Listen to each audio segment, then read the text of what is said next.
Hi, my name is विवेक सावंत और इस brief में हम जानेंगे स्टॉक मार्केट में टेक्निकल एनालिसिस और फंडामेंटल एनालिसिस क्या होता है।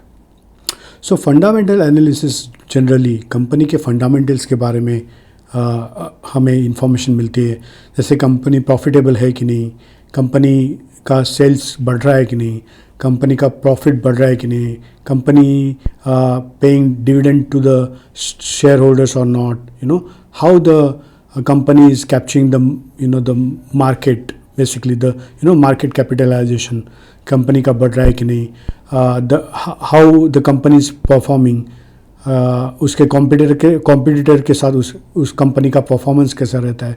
तो ये सब चीज़ें जो रहती है वो फंडामेंटल एनालिसिस में पता चलती है।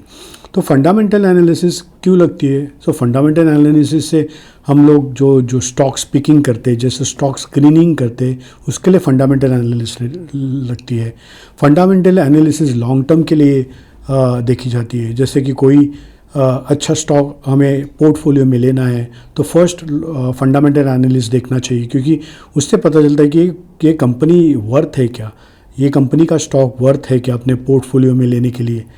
इनकेस वो कंपनी का स्टॉक वर्थ नहीं है, वो कंपनी प्रॉफिट मेकिंग नहीं है या कंपनी ग्रो नहीं कर रही है, तो उस कंपनी का स्टॉक शायद टाइम बिंग के लिए बढ़ता होगा लेकिन वो लॉन्ग टर्म के लिए नहीं बढ़ेगा। तो इसलिए स्टॉक की फंडामेंटल एनालिसिस करनी बहुत इंपॉर्टेंट रहती है।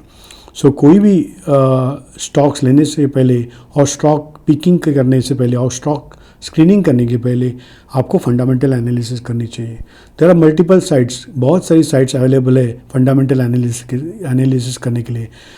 मैं मेनली screener.in ये वेबसाइट यूज़ करता हूँ और moneycontrol.com है और याहू फाइनेंस है, उससे आप फंडामेंटल एनालिसिस कोई भी स्टॉक की कर सकते हैं। वे जानते हैं what is a technical analysis. तो टेक्निकल एनालिसिस में क्या रहता है कि technical analysis talks about the volume and the price of the stock, right. तो टेक्निकल एनालिसिस से हम स्टॉक पिकिंग कर नहीं सकते, लेकिन जब फंडामेंटल एनालिसिस के बाद जब हम स्टॉक पिक किया है, जैसे हम लोग ने स्क्रीन करने के बाद वो स्टॉक अपने पोर्टफोलियो में लिया है, तो टेक्निकल एनालिसिस अब हमें बताती है कब वो स्टॉक बाय करना चाहिए और कब वो स्टॉक सेल करना चाहिए, राइट।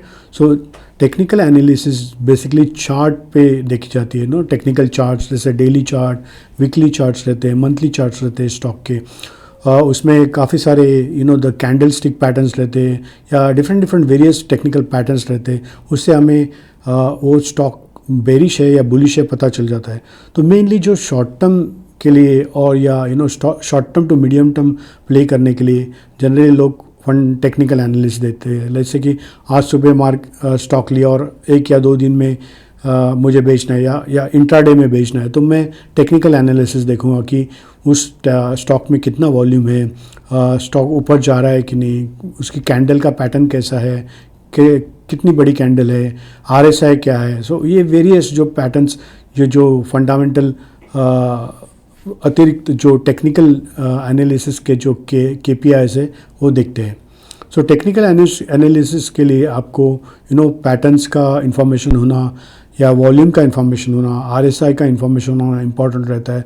आपको चार्ट पढ़ने आना इम्पॉर्टेंट रहता है। सो उसके लिए मैं investing.com या there are a lot of website which gives you free technical charts, day charts और वीकली चार्ट्स देते हैं, तो उससे हम पता कर सकते हैं।